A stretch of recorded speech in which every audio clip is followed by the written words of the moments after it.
All right, guys. So let's talk about gram-positive bacteria today. So, as you can see in this beautiful scheme, we have the gram-positive bacteria.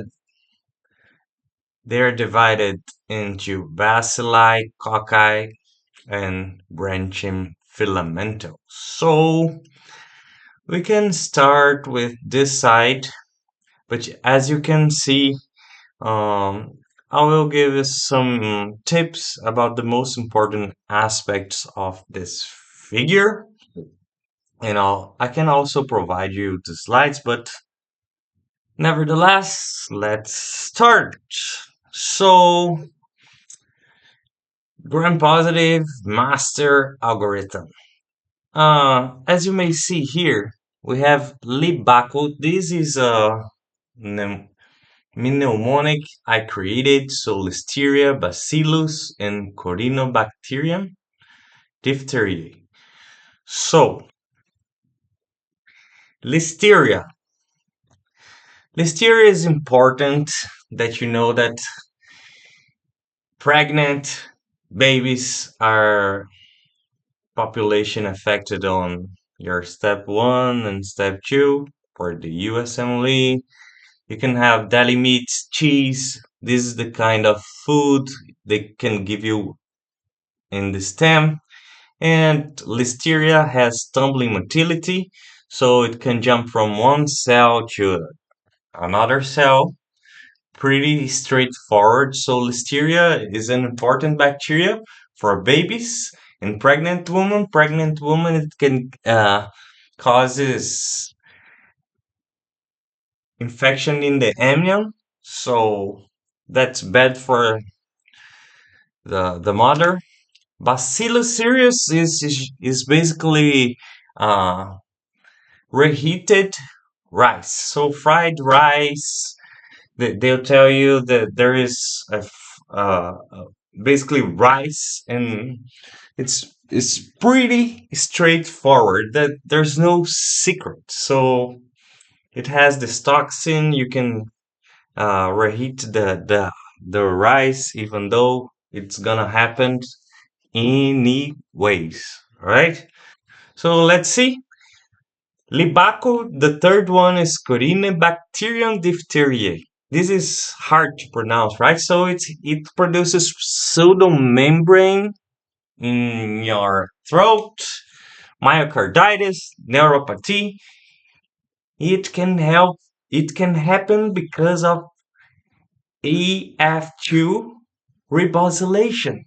So if you remember your Sketch Micro, that figure, I used Sketch Micro. I think it's a good resource, but today we are just touching the very high yield topics. So, Corynebacterium diphtheriae is about pseudomembrane, myocarditis, neuropathy. If you see a stem talking about those things and you remember the EF2 ADP rebosylation, that's good enough. So let's keep going. Clostridium tetani botulinum difficile. Sorry if I misspell, if I mispronounce any of these terms, but it's important that you understand. So Clostridium, we have those three, and let's talk about them. So tetani, I don't know. It can gives you a spastic, rigid paralysis. So you can have lockjaw, obstatonus. This is a position like the patient makes a bridge with his bodies. So he's very rigid. And it happens because you lose your GABA and glycine. So you stop releasing those. And this is why tetany, we have vaccines and immunoglobulins because it's a disease that can be fatal if you don't treat it, if you don't prevent it, and it's preventable worldwide. So, who step in a rust nail can get tetany, right? So the questions we talk about something like that. So, oops, botulinum. So this is why you don't give honey to babies. So botulinum, descending paralysis.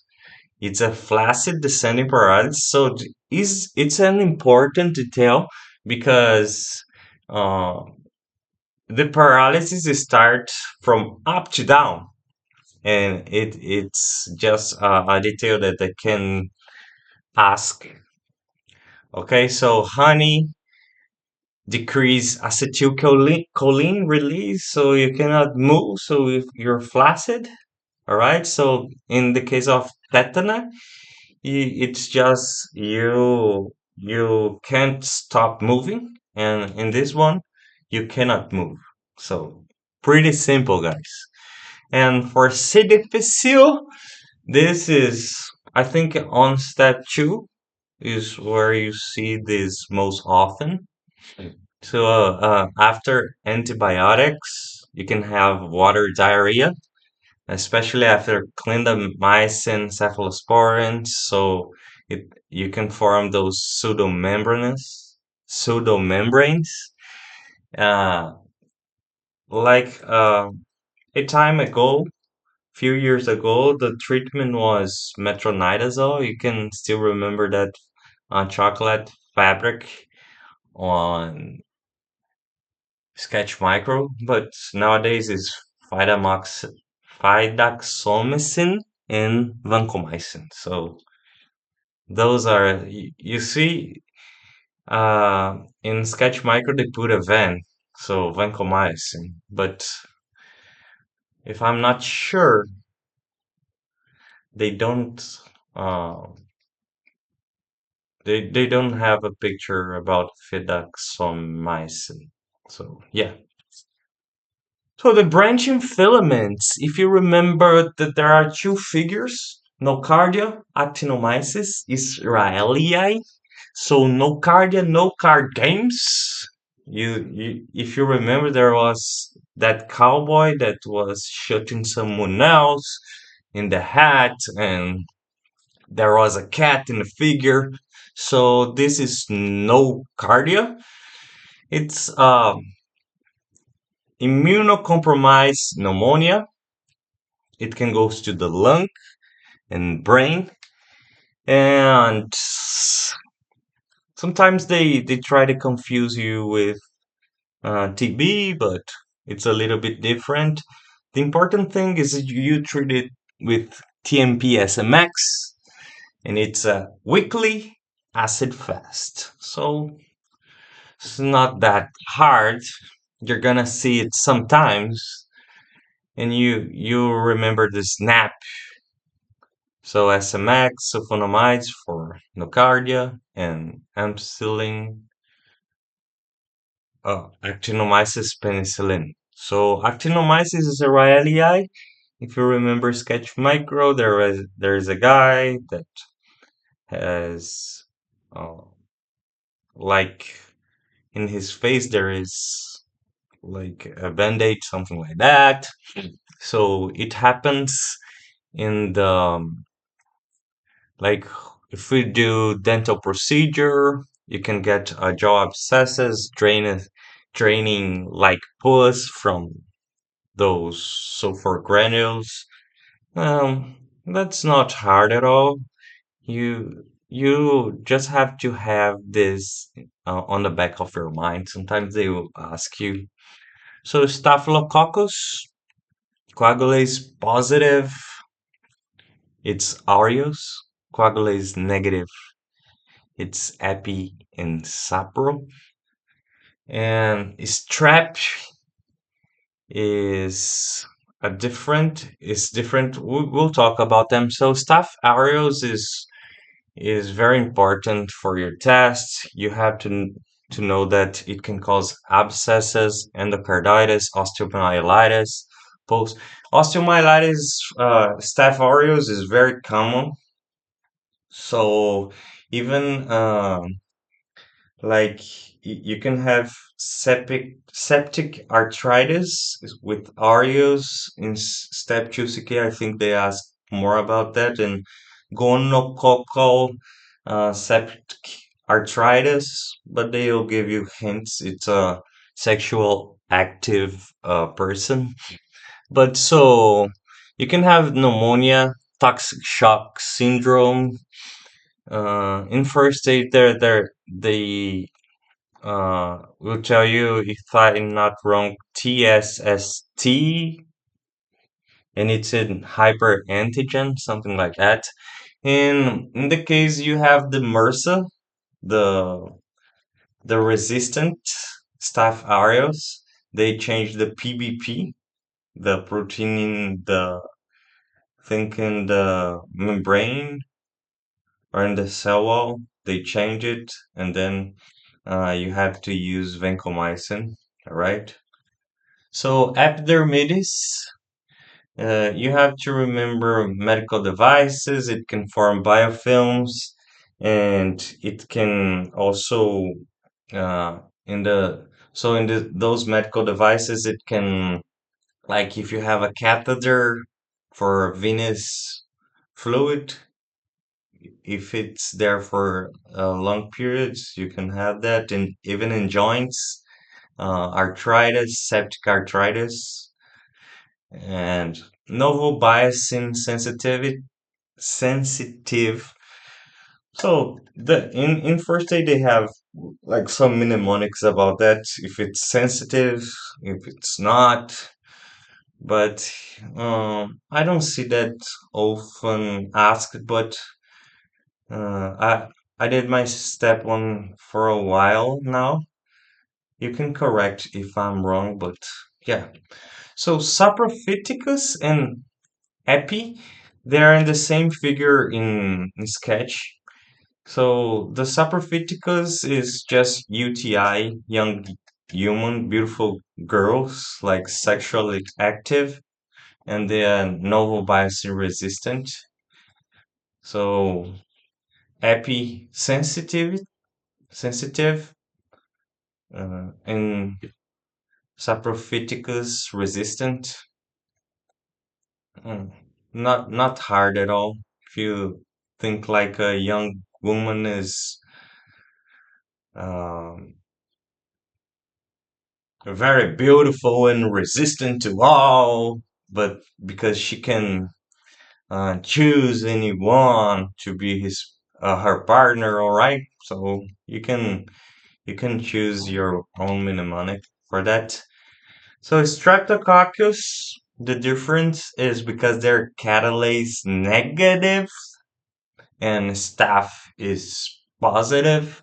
And Streptococcus, sorry guys, we got to hydrate ourselves. I always drink a lot of tons of water every day. But yeah, Streptococcus is divided in alpha, beta, and gamma hemolysis. It depends on how strong it is. So, uh, Pyogenes is one of the most important of them. So it's beta hemolytic, and it can cause a lot of diseases and a lot of problems. So in kids, it can cause strep throat, honey-crusted impetigo. If you see a picture of impetigo, just Google it. It's when you get use it, it's very easy to identify. So honey-crusted impetigo, strep throat, cellulitis, skin infection, and post-strep glomerulonephritis, you can see down here that. And one of the things about PSGN is that you cannot avoid it. So once you get a skin rash, it can happen. And strep throat, you can treat it, and nothing's gonna happen if you treat appropriately in a timely manner. And erysipelas skin infection, cellulitis, like Staph aureus can also cause it, and strawberry tongue, rheumatic fever. Both are caused by pyogenes. Rheumatic fever, you can have the Jones criteria, joint, all for the heart, and I think the subcutaneous nodules and erythema marginatum and Pseudomonas chorea, something like that. All right. So Agalactiae, it's also baby. It's the group B. Streptococcus, I always get confused because it starts with A, but it's the group B. All right, so B for babies. It can cause meningitis, sepsis in the neonate, and we have a 35, 37 week screening. Screening is actually very, a very,